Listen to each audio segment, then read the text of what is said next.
Hello everyone, I am Katz and we're going to be doing the answers to the questions on the Reddit thread of the AMA about GameOn.gg and the MLG/GameOn Invitational that we're going to be hosting.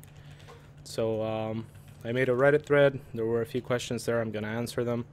And then we're going to go and read Twitch chat over here and see if there's any follow-up questions or anything else you guys want to know about the brand and the tournament. The first question is, will there be a free chat that allows the spamming of kappa?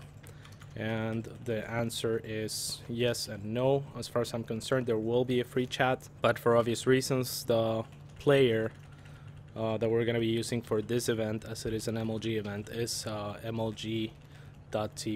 So there will be a free chat. I'm not sure if kappa will be an emoticon that they have implemented already. Will there be any up-and-coming players instead of well-known people? All well-known people. We already decided on the invites. MLG made the list for the invites, and that's 12 invited players. There's gonna be another 4 that are gonna get voted in. For the 4 that are gonna get voted in, the answer would be yes. There's some players that are not necessarily super well-known or popular.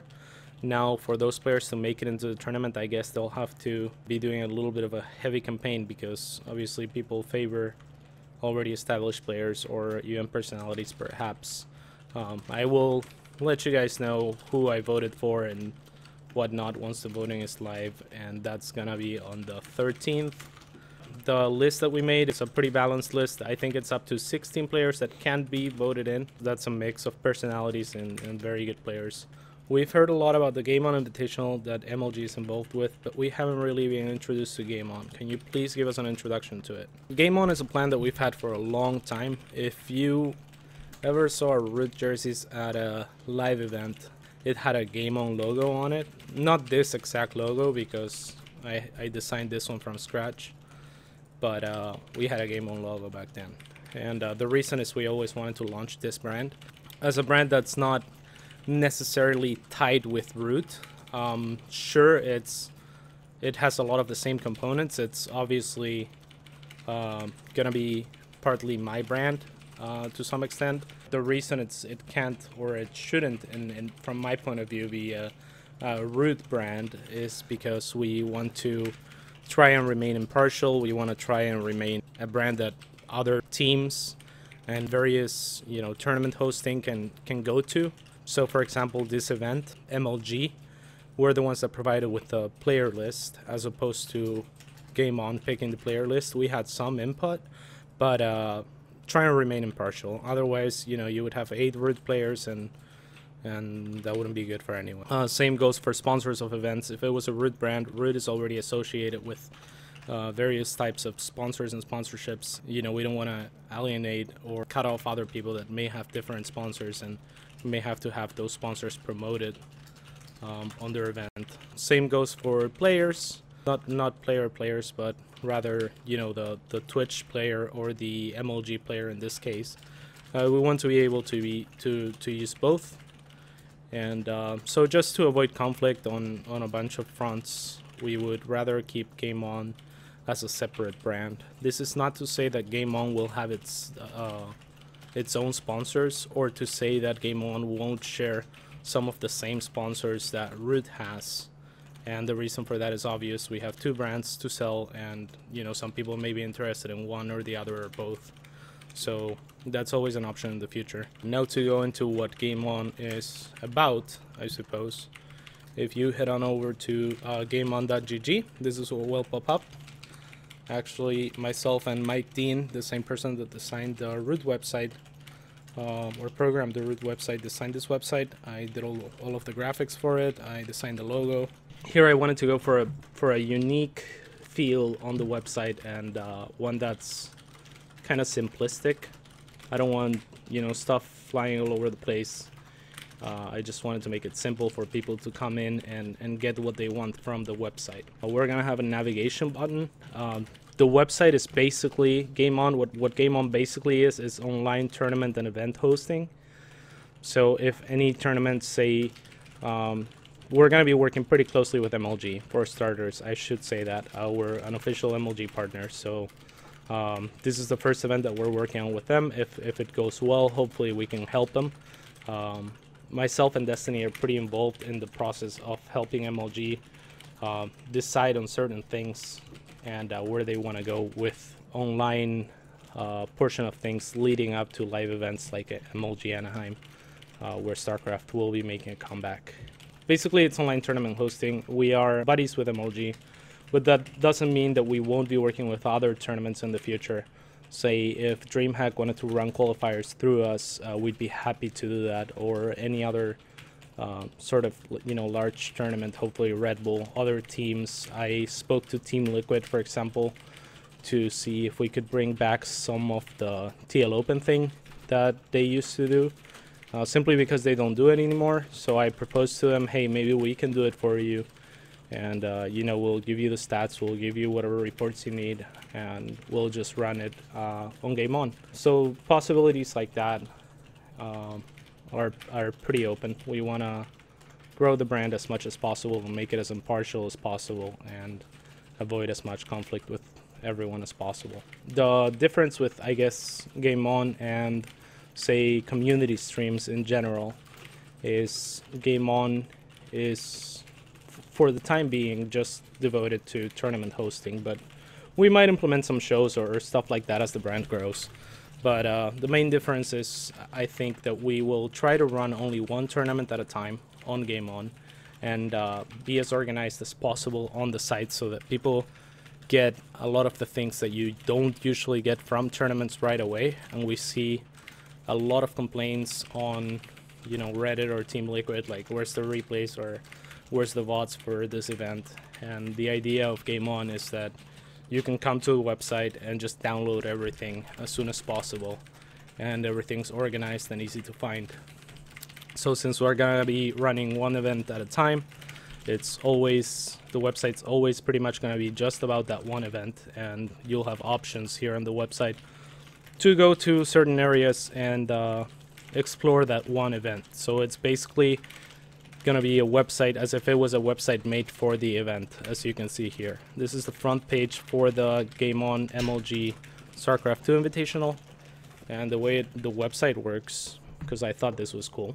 So you click on the power button to navigate the website, and then this bar pops up.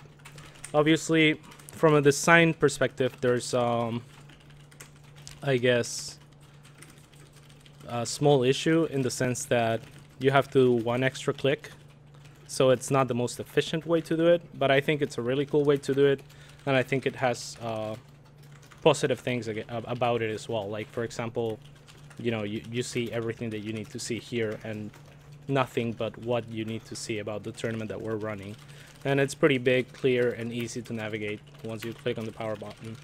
So it also looks pretty cool. It's pretty organized. Home is where we're at. Then you can go to the live stream or vote. Obviously the sections are not ready yet, as the voting section will be implemented on the 13th, the live stream when it needs to be there, brackets when they're ready. Same for replays. We will try to release the replays of the tournament, if not the same day, as soon as possible the day after. And VODs will be on YouTube, again, as soon as possible. So that's kind of the mission of GameOn. And yeah, just be organized and have people have a site where they can easily find everything. And also another difference, I guess, is we're gonna have a studio, so tournaments won't have to rely on waiting for their live event. Many tournaments don't have a studio.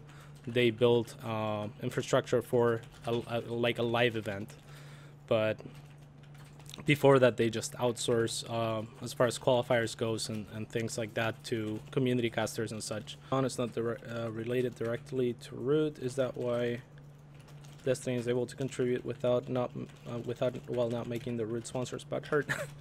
Well, if you think about it, would In Control be able to contribute if the brand was also related to Root? Not to say EG, I'm homies with Alex Garfield. Like, I like EG, and we have no problem with them. But if it was a Root event, then there comes the question, like, should In Control be involved for them?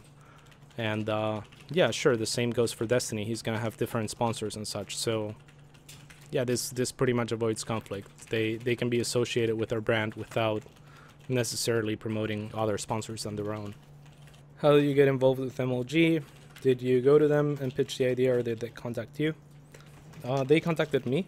Adam messaged me. I wasn't too surprised, and we're pretty happy with the progress we've made so far. You know, because it was a thing of, look, here, I want to do something like this. What do you think? And I was like, oh yeah, something like this would be fantastic. And then from there, together with MLG, we've worked on, you know, this invitational tournament. Initially it was going to be something else, and then we settled on this. So there's a lot of discussion from there between me and MLG, but yeah, they contacted me first, and I was extremely interested. Obviously, I'm really happy that they chose me. And then I brought Steven on, and he's been really involved with the whole event. And this is not just gonna be a one-time thing. MLG will continue to produce events, perhaps like this, perhaps bigger, and you know, if not standalone events, because this is what this is a standalone test, pretty much, the MLG GameOn Invitational. But they'll probably be running qualifiers and finding ways to seed people into leading up to MLG Anaheim in June. Hopefully myself and Destiny will continue to be involved and you know, have input with them. We're really happy with how receptive MLG has been. It's been really easy to work with them so far, and it's been really easy to share opinions, and you know, they obviously take feedback into consideration. So who owns GameOn? Myself, as well as, you know, other people involved with Brute, but it is an independent brand of both Brute Gaming and MLG and anyone else. We plan on working with as many people as we can and organizations and such. Assuming that this invitational meets/exceeds expectations, are there plans to perhaps make this a regular occurrence? If so, would they essentially become what the MLG arenas were for, a way to place certain players in the championship live event pool play? Yes, that's exactly the idea right now. And this event, with this event, we'll gather a lot of feedback and statistics, and, you know, figure out what the best way to approach events leading up to Anaheim will be like, both online and potentially offline events. Yeah, you can expect more of these. We're trying to find out together with MLG what the best way to seed players into pool play for Anaheim will be. I'm not sure about a point circuit. I think, you know, as far as I know, this leads up to MLG Anaheim, and from then we'll probably have something more perhaps stable in the works with MLG. This is all very experimental. MLG wants to do something new, something fresh, and something that's unique. I'm not sure if we're gonna go back to, you know, seeding people that were seeded from previous MLG events, or if each MLG is gonna have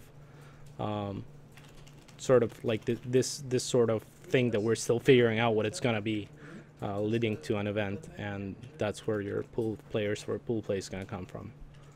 That's honestly what I hope for.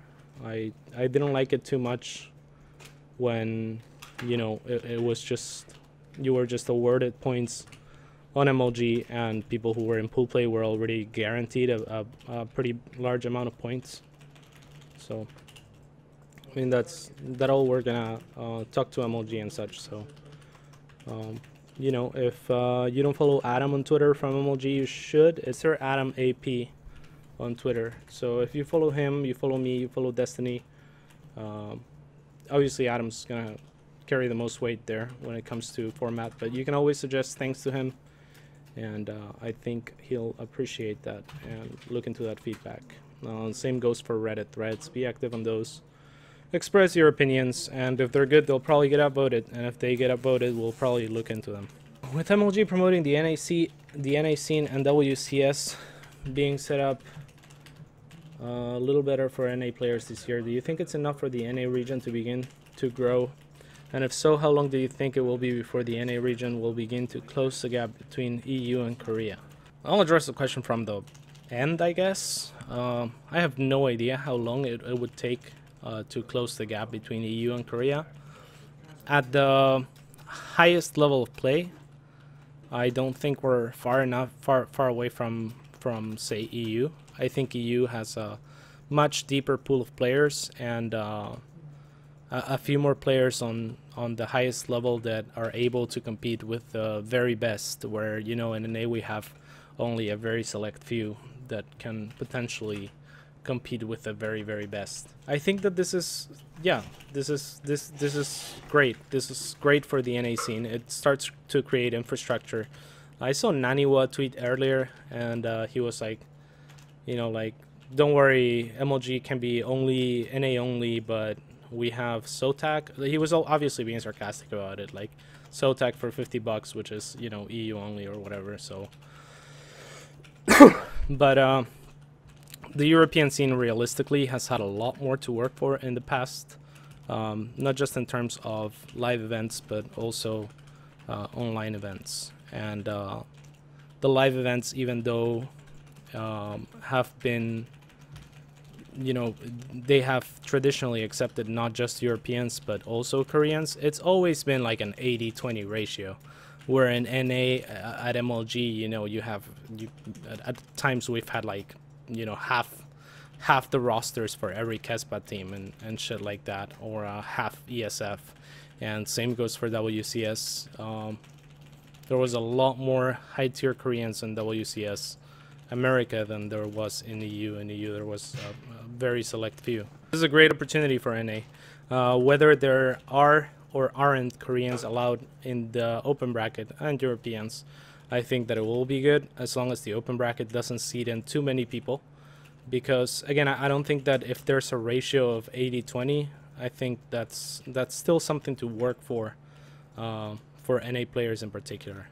As long as NA players have something to work for, I think we're gonna see not just improvement from the already good NA players, but also a lot of people that, you know, will play a lot more and start improving now, and maybe, you know, down the line, by Legacy of the Void and such, we have a stable scene that can sustain itself in terms of player base, because the fans are there. Who are the behind the scenes people that will be helping with the tournament? MLG staff or somebody else? That's a good question. The studio is set up at the Root House, so Kavik TV, Rob, the Laugh will be helping a lot with you know, production and potentially even observing.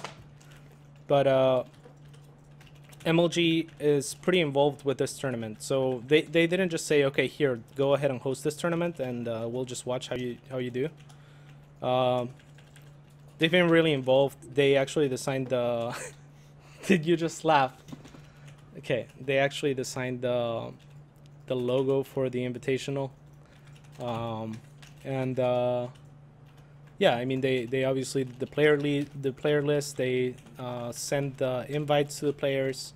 You know, they're helping me get the pictures to upload on the website. They're just pretty much helping with all the organization of the tournament, and they're gonna help us make sure that the stream's gonna run properly and with all the assets that need to be in place for the stream. So we're working together on all of that, really.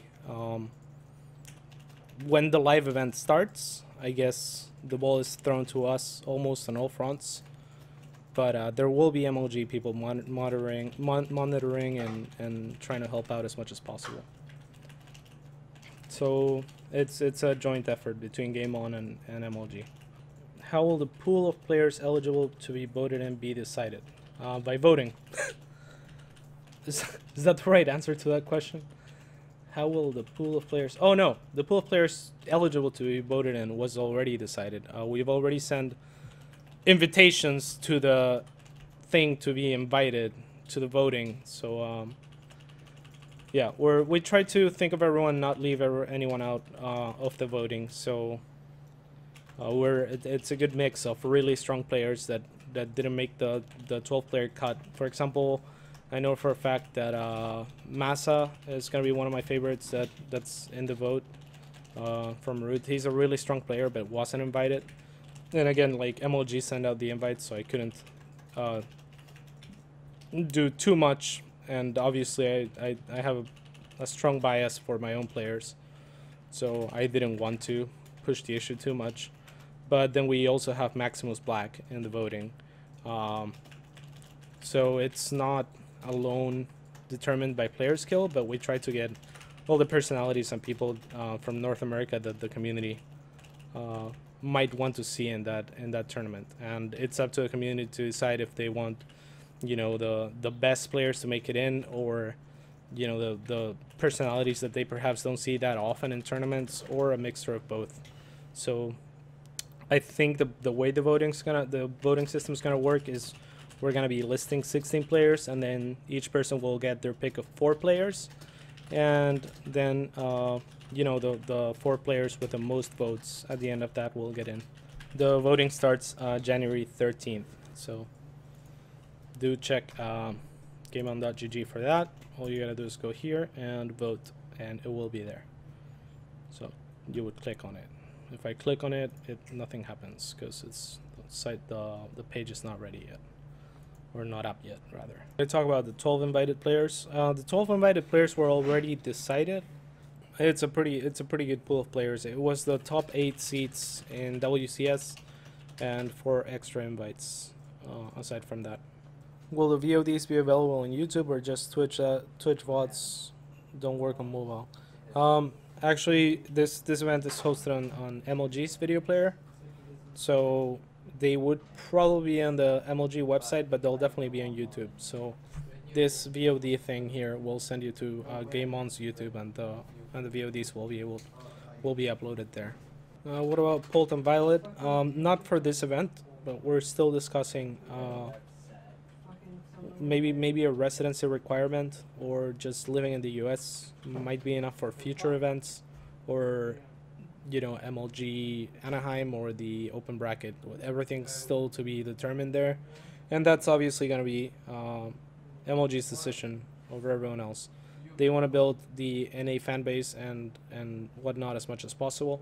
I personally feel like Polt and Violet are both part of the NA scene, and, you know, them doing good, even if they ended up winning every event, it's gonna be fine, because they live here and they're contributing to the scene on that regard, and they have a large fan base. So there's plus and cons, but that's still to be determined. Is there a chance for a non-English caster to stream the tournament? That's a good question, but I don't think so. I don't think so. I would have to double check with MLG, but since it's gonna be on the MLG player, I'm not sure that, you know, just anyone can jump in. Is Suppy in the pool? Yes, Suppy was invited. Vive was invited as well. Yes. Minigun 2. Are there plans for player interviews after victories and or player mini featurettes? Well, the tournament's pretty close. You know, it's gonna be pretty close. It's gonna be in just it's gonna be in like a little bit over a week. So I don't know that we want to risk the consistency with player interviews, because they would be done over Skype. So and mini featurettes, you know, that sort of thing would require production and potentially a lot of inconsistencies as well. It's like, okay, go record something, and then we'll get shitty recordings and good recordings, and, you know, that's a lot of work for a product that we may not be happy putting out. The chance for 3v3/4v4 show matches. Again, same thing. Time constraints is going to be an issue. The tournament's already going to be running for 6 days, and the average time for each day is going to be probably 5 to 6 hours, with the semi-finals day probably running up to 10 to 12 hours. So probably not for this event, but maybe in the future. Maybe standalone events with 3v3, 3v3s, 4v4s, more fun stuff. So if you guys are interested in that sort of thing, be sure to post it in the threads, and you know, MLG's actually reading all of that and being pretty receptive to feedback. Is there any ladder aspect of MLG so that the players can get an incentive to play in the NA ladder? That's an excellent point, and it's something that we would have to bring up to MLG. And again, all ideas are welcome. Not for this event, quite obviously, but perhaps in the future. You know, maybe for a future event we can get the top 2 to 5 or 6 ladder players, you know, invites. And you know, this is a 16 player invitational. It's pretty small, but the next one might be 32, so who knows. That would be a great incentive. That's a good idea. Okay guys, so that's gonna be it for the AMA. Hopefully I answered most of your questions.